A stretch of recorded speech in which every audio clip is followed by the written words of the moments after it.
السلام عليكم. اليوم غنحضر معكم واحد الطبق نتاع السمك اللي ممكن نحضروه في الضيافات او غير الافراد الاسره ديالنا. طبق خفيف مغذي غني بالخضار وتترافقوا واحد الصلصه، واحد صوص نتاع المرق السمك كتجي رائعه ولذيذه بزاف بزاف. نتمنى انكم تجربوه، خصوصا بالنسبه للاطباق الصيفيه كيجي يا سلام.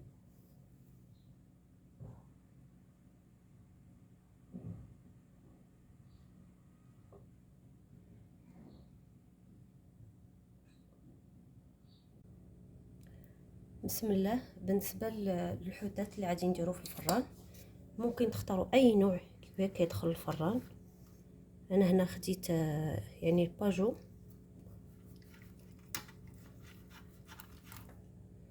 اللي نفلحوه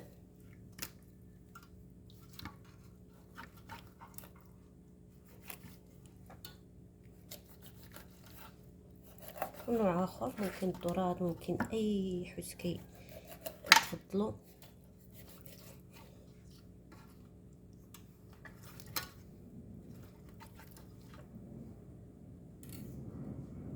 وبالنسبه للخضر اللي غادي نرافق ليه، عندي هنا خيزو، درتو واحد نص سلقه، ممكن ديروه من الاولي باش يطيب ليا مزيان.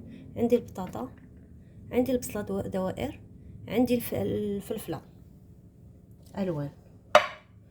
وبالنسبه للصوص اللي غادي نستعمل فيها، اللي غادي نشرمل بها، عندي هنا غادي نوضعها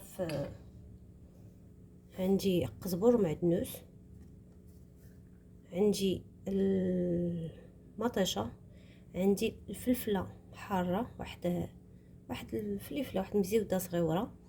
ممكن اللي ما بغاش الحار يحتفظ بها كمسدوده ويحطها فوق الحوت، يعني تعطيه داك النسمه.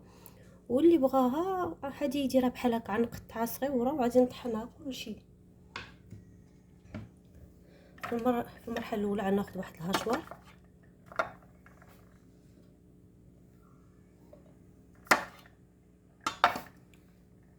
غادي نوضع فيه المطيشه ديالي مقطعه، واحد اما جوج مطيشات صغار او واحد كبير. انا استعملت واحد كبير.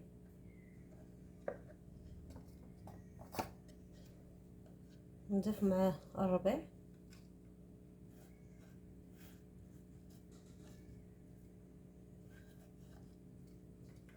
وغادي نقطع هاد الفليفله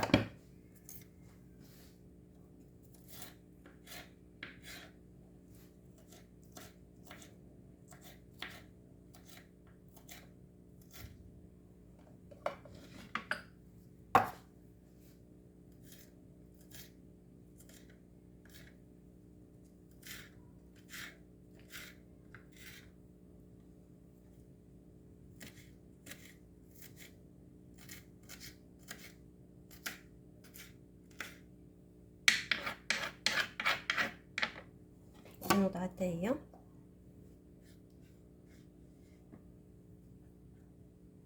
وغادي نميكسيهم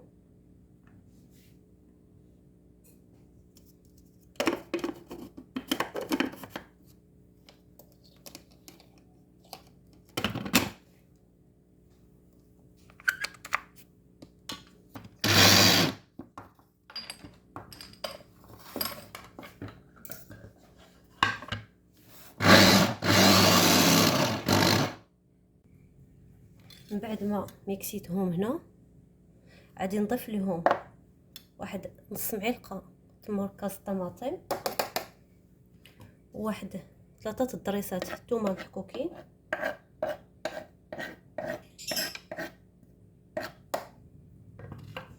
وغادي نضيف التوابل اللي عندي هنا القزبر اليابس والخرقوم والكمون والبابريكا،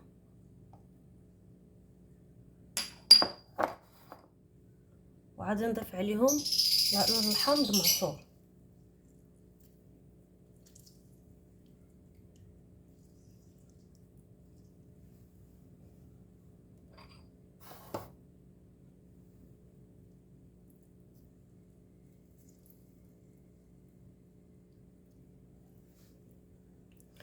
وغادي ناخد هذيك من الفلفله اللي عندي من الصفراء ومن الحمراء، غادي نزيدهم على لاصوص اللي عندي باش ونعاودو نميكسيوهم باش كيعطي داك اللون تاع الفلفله في وسط لاصوص، كتجي رائعه. يعني هذا هو السر ديالها، هو داك الفلفله اللي كتطحن مع ديك لاصوص.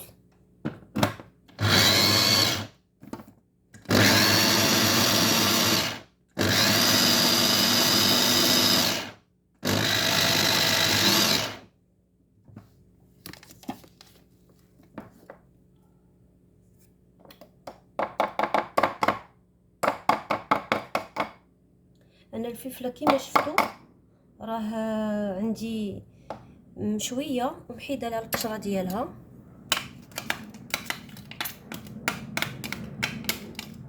دابا بقات لينا الملح، غادي نضيف الملح.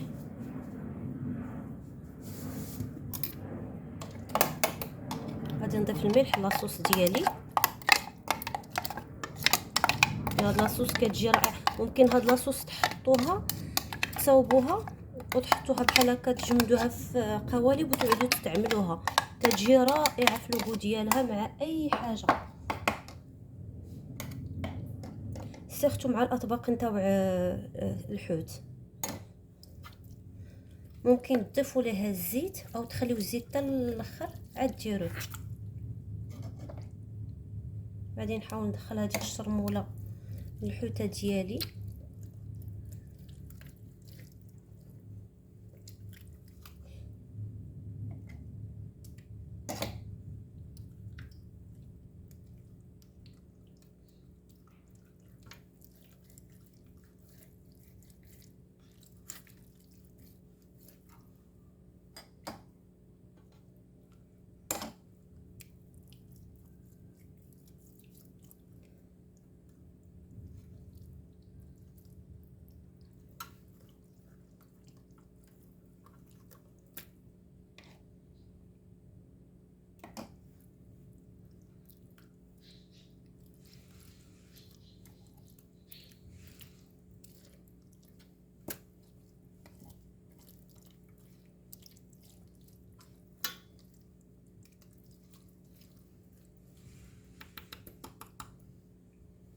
وفي هذه المرحله الاخرى دابا شملت الحوته ديالي،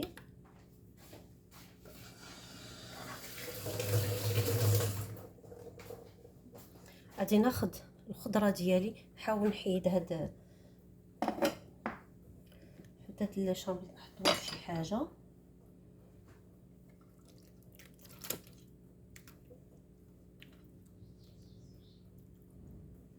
غادي ناخذ هنا عندي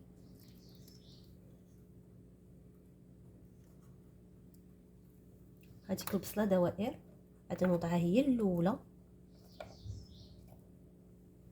ممكن نضيف زيت، ندير زيت زيتون بعدا واحد رشاشه في التحت. ممكن ديروا غير زيت نباتي، ولكن من الافضل الا متوفر زيت الزيتون ديروه او تخلطوا.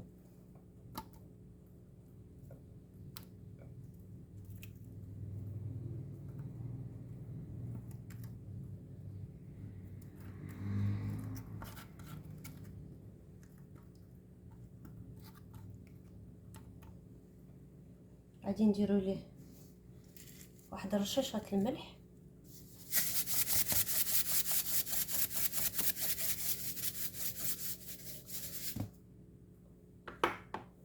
والابزار،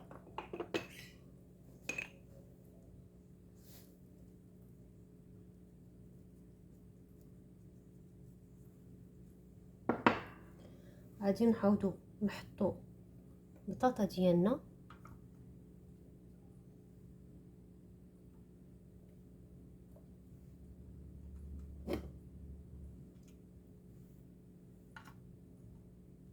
الخضره كل واحد غادي يدير الكميه اللي كتناسبو. غادي نعاود ندير لها واحد رشاشه الملح، ممكن تملحوها قبل ما كما كتشوفوا حتى بعد تنملح. طبعا تاني شويه البزار ونفس العمليه غادي نديرها الخيزو.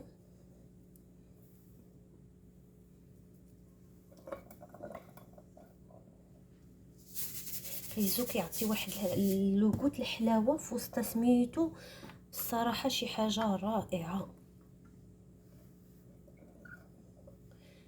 الحلاوه مع الحموضه مع الحروره اللي كاينه في هذاك الفلفله حاره مع الحامض، مع كتجي شي حاجه زوينه.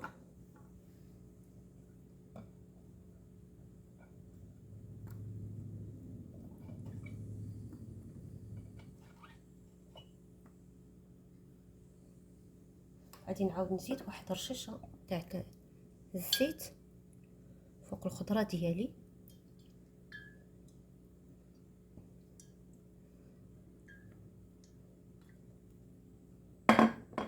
دابا غادي نحط السمك ديالي كما كتشوفوا.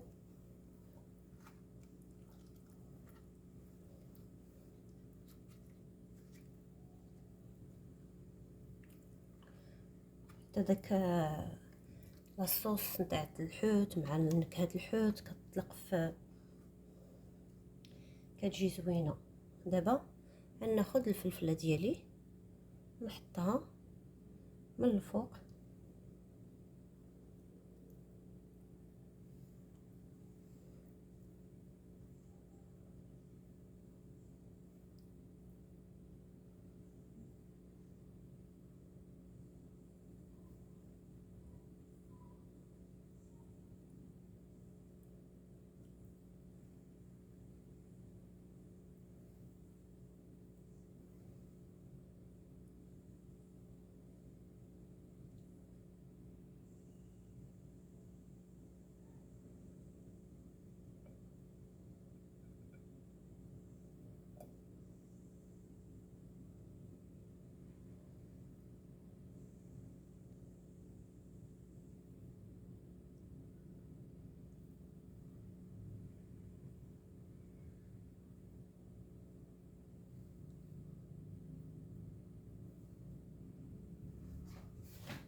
كما كتشوفوا هو هذا. دابا غادي ندير واحد شويه الزيتون مسلاله، مهم زيتون هكا، وغادي نوضعو من الفوق، وغادي نضيف بعدا واحد رشه الزيت فوق الحوت،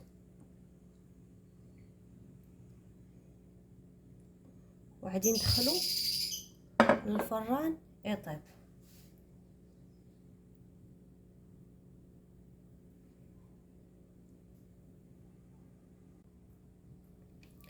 من بعد ما حطيت الحوت كما قلت لكم، نزيد عليه الزيتون،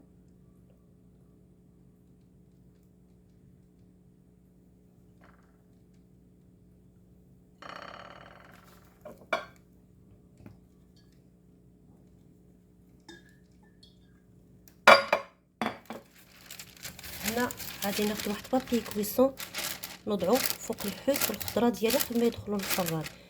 هذه المرحله مهمه باش الخضره ديالي طيب وما تنشفش، ويبقى يعني ديك الخضره طيب وداك البخار ديالها. دروكا غندخلها للفران. الشكل النهائي ديال الطبق نتاع السمك هو هذا ديالنا. انا من بعد ما يطيب لينا كنصفيو هذيك الميها اللي كتبقى لينا على التشطيط تبقى من الخضره ومن الحوت، كنضيف لها واحد شويه الدقيق وكنحطوها فوق على النار هكا حتى كتعقد، كتعطينا واحد الصوص رائعه ترفقوا بهذا السمك، رائعه رائعه، مع شويه المعنوس حتى الاخر وكنضيفوه ليها. كتجي ما نقول لكمش، نتمنى انكم تجربوها.